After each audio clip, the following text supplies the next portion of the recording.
All right, we are continuing our study of the Gospel of Matthew here on the Listener's Commentary. And on this recording, we're going to be looking at Matthew chapter 7, verses 13 through 29. It is the last section of the Sermon on the Mount. And in our previous recording, we wrapped up what I like to think of as the body of the Sermon on the Mount. And by the body of the Sermon on the Mount, I mean those two central parts that have to do with examples of surpassing righteousness and barriers to surpassing righteousness. And so in this section of Jesus' teaching, he now turns to the conclusion of the sermon with appeals to put into practice what he's just taught. And it demonstrates that the Sermon on the Mount isn't intended to be some impossible ideal, and some people have actually taught it that way. It's an impossible ideal to show us how sinful we are. No, the Sermon on the Mount isn't intended to be some impossible ideal. It's actually a plan of action for disciples of Jesus in the kingdom of God. And that's why it ends as it does here, with appeals to action, with calls to action to put it into practice. The Sermon on the Mount is Jesus' vision for a life well lived. And he expects those of us who are his disciples to begin to put it into practice. And yes, we may never fully achieve it in this life, but we can actually begin to do what he said and live a life well lived. And that's what he calls us to here in this concluding section of the Sermon on the Mount. And so these verses 13 through 29, is Jesus' concluding call to action. And it begins with a call to don't just choose your path of life based on how many other people are choosing it. That's not the proper way to decide which direction to go in life. So Jesus says in Matthew 7:13, enter through the narrow gate. And he's using the imagery, very familiar imagery, from going in and out of a city. So if you're going to go into or enter into a city, there's all sorts of gates around a city in the ancient world. The cities were built with walls around them. In fact, that is one of the key things that distinguished a city from a village, was a wall around it. And so a city had walls around it, and there would be all sorts of gates at various points in that city wall. So using that imagery, Jesus says, enter through not the big, broad main gate, not the gate that everyone else is using, enter through the small, narrow gate. And Jesus is going to develop this imagery in what follows between the wide gate and the narrow gate. It's the picture of two ways. There's two paths you could choose in life. Choose the right path. And so the narrow gate in this imagery here is the correct or the right path. You actually see similar kinds of teaching in the Old Testament. You see it in some of the Jewish rabbis surrounding Jesus' time period. It was a familiar way of challenging and encouraging people in what are they going to choose to do in life. So, for example, you see it in Psalm chapter 1. You have the way of the righteous and you have the way of the wicked and the outcomes that they lead to in Psalm 1. And so Jesus is using a kind of teaching that is very familiar. And the point is, you need to be careful in the path you choose. Here's what he says as he follows that up. He says, enter through the narrow gate, and he's explaining here, for the gate is wide. It's the big, broad main gate. It's the wide gate. The gate is wide, and the way or the road or the path, that's the idea of the way. It's just the standard word for road or path in the ancient world. So the gate is wide. The path is broad. It's a big, broad way that leads to destruction. And there are many who enter through it. So this big main boulevard going through a big main gate, Jesus says that's the standard gate that people are using, and that's the gate they choose for their way of life. Jesus is saying, avoid that gate. You're supposed to enter through not this gate, but you're supposed to enter through the narrow gate. Avoid this gate. Disciples don't use the big, broad, wide gate that almost everyone else uses. No, they enter through the narrow gate. And why is that? Well, look at verse 14. For the gate is narrow, it's a small little gate, and the way, the path is, in this translation, constricted, that leads to life, and there are few who find it. And so notice the differences between the gate you're supposed to avoid and the gate disciples choose. Wide versus narrow, broad versus constricted. One leads to life, one leads to destruction. One has many people, one has few people on it. And when he says the way is constricted, this word constricted is actually from the word thalipsis in Greek, which is the word for hardship or affliction or trial. Sometimes it's translated like affliction or difficulty. It's this idea in this context of pressing in on you, being tight, being confined, being squeezed.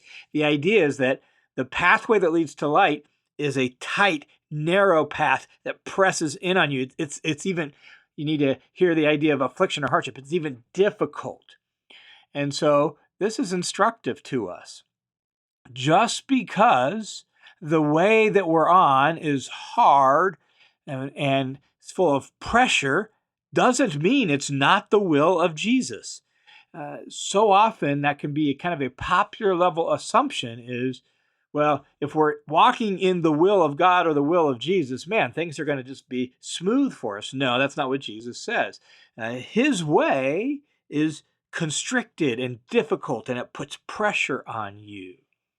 And so the gate is narrow, the way is difficult and full of pressure that leads to life. There are few who find it. It would be a whole lot easier and a whole lot more comfortable to avoid this narrow way and go for the path of least resistance. But that path, Jesus says, leads to destruction. This is the path that leads to life. So choose your path in life carefully. Then Jesus tells disciples to pay attention to who they listen to. Why? Because there are people who claim to speak for God, but they really don't. And so you have to not only choose your path carefully, you have to choose your counselors and your advisors and the people you listen to carefully. Look what he says in verse 15. Beware of false prophets who come to you in sheep's clothing, but are inwardly ravenous wolves. Now, some people try to suggest maybe a specific kind of false prophet that Jesus is thinking of. I don't really think that's helpful, and I don't really think that's Jesus' point. This is a general warning, and it's a general warning to watch out who you listen to, because there are people who claim to represent God. They claim to speak on behalf of God. They claim to tell you the way of God, but they actually lead disciples astray. They lead them away from the narrow path that Jesus just called his disciples to walk on. And in Jesus' own day, there actually had been, prior to Jesus, and there still were during the life of Jesus and immediately after the life of Jesus, plenty of people who claimed to speak on behalf of God. They claimed to actually lead God's people on behalf of God. And one of the things they often did was they led people into insurrection against the Roman occupying forces, only to be executed and put to death by the Romans and then cause all sorts of hardship for the people that remained. And that was one type of false prophet that was very common in Jesus' day. In the days of Old Testament Israel, there were prophets who advised the kings, and they advised them to go against contrary to what was written in God's law, or they advised them that all would be well if you made alliance with this king, or they advised them that all was going to be well, there's going to be peace in the land. Don't listen to those people who are telling you trouble, there's going to be problems. No, there actually was going to be problems, because the true prophets were saying, you guys have violated the covenant and the covenant curses are coming. And so this has been a common theme throughout the history of God's people in the Old Testament, during Jesus' day, and really all throughout history. There have been people who spoke or claimed to speak on behalf of God or lead for God, but actually didn't speak according to God's truth. They led people away from the truth of Scripture, from the narrow and difficult path of discipleship to Jesus. And Jesus' words here, when he says beware, is watch out. That's literally the idea. Watch out for them. He says they are like wolves in sheep's clothing.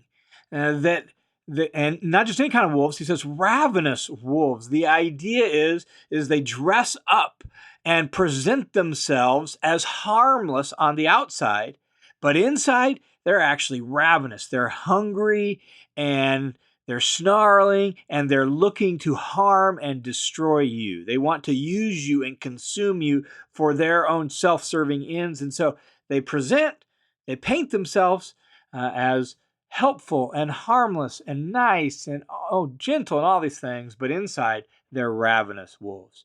How can you recognize them? Well, Jesus actually goes on to answer that in verses 16 and following, and he does so with a new metaphor. Look at verse 16. He says, "You will know them, or you will recognize them by their fruits." He actually restates this in verse 20. And that tells us that everything between verse 16 and verse 20 is about this idea. How do you recognize these people, these false prophets, these people who claim to speak for God and don't? Well, you recognize them by their fruit. And fruit here refers to the character of their life in total. That is what their life and their teaching produce, so that their own character and behavior is part of their fruit, but also the outcomes of their life and their teaching in the people that follow them. In the Hebrew scriptures, the Old Testament, where such warnings appear, it includes even leading people away from God and into idolatry, or into behavior that's contrary to God's explicit commands in Scripture. And so when it says you will know them by their fruit, what he's talking about is their character that manifests itself in their behavior, and their character that manifests itself in the impact on the lives of people and the way it leads people contrary to God's will or God's way. In fact, Jesus continues developing the imagery like this in the rest of verse 16 and onward through verses 17 through 19. He says, "Grapes are not gathered from thorn bushes, nor figs from thistles, are they? You recognize a grapevine. Why? Because it produces grapes, not thorns. So if a plant has thorns on it and no grapes, then you know it's not a grapevine. That's obvious enough, right? This is like hello duh kind of moment. That's how you recognize a grapevine. Same is true with figs. Thistles don't produce figs, they produce thistles. And so if you see a plant with thistles, you know it's not a fig tree. Obvious enough. And Jesus' point is, well, apply that same principle to people, especially those who claim to speak for God and lead for God. That use this simple principle of saying, look at what their life produces, both in the behavior of their life and in the impact on others, and it'll tell you whether or not they're a thorn bush or a thistle, or whether they're a grapevine or a fig. And notice, too, that both thorns and thistles wound and harm. They cause pain. And I suspect that was intentional on Jesus' part. He chose contrasting imagery here to grapes and figs that are painful and damaging. Why? Because people who claim to speak for God and lead for God, but really are actually false prophets, they actually cause real harm in the lives of other people.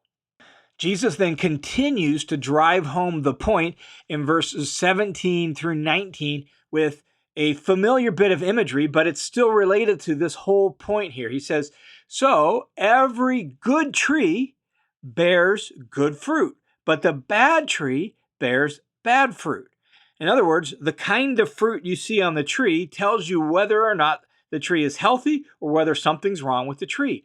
Bad fruit indicates that the tree itself is bad. That word for bad literally is rotten. This tree is diseased, it's rotten, and hence it produces rotten fruit. But healthy trees, on the other hand, well, they produce good fruit, useful fruit, fruit that's actually vibrant and healthy and good to eat. And so the fruit, the visible external fruit, tells you the nature or the character of the tree. In fact, Jesus goes on and says in verse 18, "A good tree," that is, a tree that has healthy, good character, it simply cannot bear bad fruit. But nor can a bad tree, that is, a tree with unhealthy, diseased character, well, it can't produce good fruit. The character of the tree determines the quality of the fruit.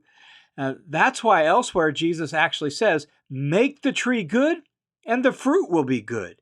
You don't hang good fruit on a bad tree and hope that somehow the tree itself will become good. That's just not the way it works. You focus on the character of the tree.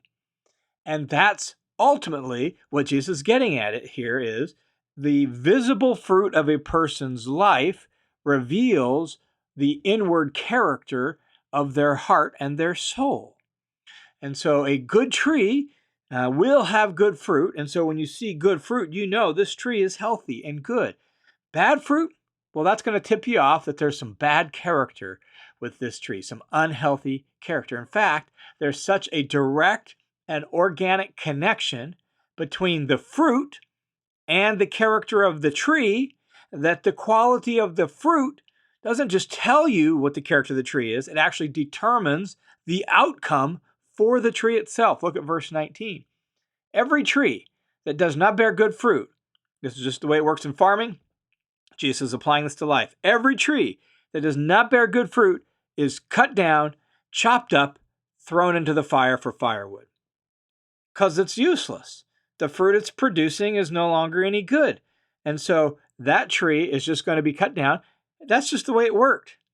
A tree that just year after year produced diseased, unhealthy fruit, that said, this tree is a diseased, unhealthy tree. At least it's good for firewood. Let's cut it down and use it for that. And that's the point with regard to people. There is such a connection between the fruit of a person's life and their character that the outcome of their life will be determined by their visible fruit because it testifies to their inward character. So then, verse 20, Jesus says, to restate the point of this whole little section, he says, so then, you will know them by their fruits. That is, you will recognize these false prophets, these people who say they know God, who say they teach God's way. You will actually recognize them and know them by their fruits. Now, recall that in chapter 7, verse 1, Jesus said, don't judge, lest you be judged. But notice here that we are supposed to be fruit inspectors. That is, we're supposed to be able to say, oh, I can see the fruit of this person's life in total. I can see the visible behavior in their life. I can see the way their life impacts others. And based on that, I can tell whether they are really teaching the truth of God or whether they are a false teacher and a false prophet. And so this is one of those sections that reminds us we have to read all things in context and hold them in tension with each other so that we don't go too far one way or the other. There is proper discernment with regard to people, and you will know them by their fruit. Then in verses 21 through 23, Jesus actually states the point of this whole little bit of imagery about fruit and trees and all that. He states the point in straightforward language. What's the meaning of good fruit? What does it mean to watch out for false prophets? Well, here's what Jesus has in mind, verse 21 and following. He says, not everyone who says to me, Lord, Lord, will enter the kingdom of heaven, but the one who does the will of my Father who is in heaven, he will enter. In other words, this tells us what good fruit is. Good fruit here is doing the will of my Father. People who claim to speak for God, but don't do what God expects, don't do what God teaches, they are false teachers and false prophets. People who teach others to do things contrary to God's will, they are false teachers. And so it doesn't matter that they claim to know Jesus or claim to follow Jesus, right? They say, Lord, Lord. Notice that. That's emphatic. Like doubling up the Lord is to emphasize this. Like they're protesting and emphasizing how much Jesus means to them and how they follow Jesus. But it doesn't matter. Emphatic insistence on their belief in Jesus doesn't cut it. Their actions speak louder than their words. And so if they don't do the will of God, if they don't follow, in other words, the explicit teachings of God revealed to us in Scripture, then they are false teachers and false prophets. This is true even if they claim to do ministry on Jesus' behalf, he says. Look at verse 22. Many will say to me on that day, that is on the day of judgment, many will say on that day, Lord, Lord, didn't we prophesy in your name and in your name cast out demons and in your name perform miracles? In other words, they are claiming to have done great deeds in the name of Jesus, great deeds of ministry. But Jesus' point is, as we will see in verse 23, doing powerful deeds of ministry, that's not the litmus test for faithfulness to God. That's not the litmus test for being a true prophet. What's the actual litmus test for that? Well, as Jesus just said in verse 21, and as he'll emphasize in verse 23, it's actually obeying God, doing God's will. So, if they don't do God's will, then here's what Jesus will say to them on that day. That is, on the day of judgment. No matter their protest, Jesus will say, according to verse 23, then I will declare to them, I never knew you. Leave me or depart from me, you who practice lawlessness. A couple things to notice. Notice, one, that it's Jesus who actually determines their fate. Jesus says, I will say to them on that day, on the day of judgment, I will determine their fate. Get away from me. I never knew you. Now, we're so used as Christians, we're so used to thinking this way that I think we fail oftentimes to miss how shocking these words would have been in their original context. I mean, to all appearances, Jesus looks like an ordinary, common 30-year-old Jewish man. And yet, he's saying here, he is the central person, the central one in determining a person's eternal destiny. He's going to be there on that day, and he's going to tell them to depart from me, get away from me. I never knew you. He's the one who will call out their eternal destiny. So much so that failing to do God's will amounts to Jesus not knowing them. That's significant. This says a lot about Jesus' self-understanding, who he knew he was and what he was capable of doing. He is the one who determines a person's eternal destiny. Another thing to notice here is, notice when he says, I never knew you. Like, knowing doesn't mean merely knowing about them. It means having an intimate relationship with them. In fact, think, for example, in biblical language where things like Adam knew Eve and she became pregnant. We're talking intimate relations. Knowing Jesus and being known by Jesus is central to what it means to walk with God. And here it entails doing God's will. So being known by Jesus and knowing Jesus himself means someone will actually do God's will. Again, we're not talking about perfection, but we are talking about progressive and increasing obedience to what God teaches. And so to summarize this whole little section here, Jesus calls his followers to choose the tight, difficult, narrow path, to enter through the narrow gate. He calls his followers to actually watch carefully, watch who they listen to, because they got to watch out for those who claim to speak and act for God, but actually will lead you away from that tight, difficult, narrow path. And then what Jesus does in verses 24 and following is he wraps up the Sermon on the Mount with one final illustration that calls his listeners then and today to action. Look what Jesus says in verse 24. Therefore, here's the final conclusion, the final call to action of the sermon. Therefore, everyone who hears these words of mine and acts on them will be like a wise man who built his house on the rock. So he's using another illustration, this one now from the building practices of the day. So this person digs down in the imagery, right? Like they dig all the way down, clear away the sand, clear away the soil. They find the bedrock underneath the soil. That's what they build their house on. And the rain fell, the floods came, the winds blew, a big storm came into the village, came into the area, slammed against that house, and yet it did not fall because it had been founded on, built on the rock.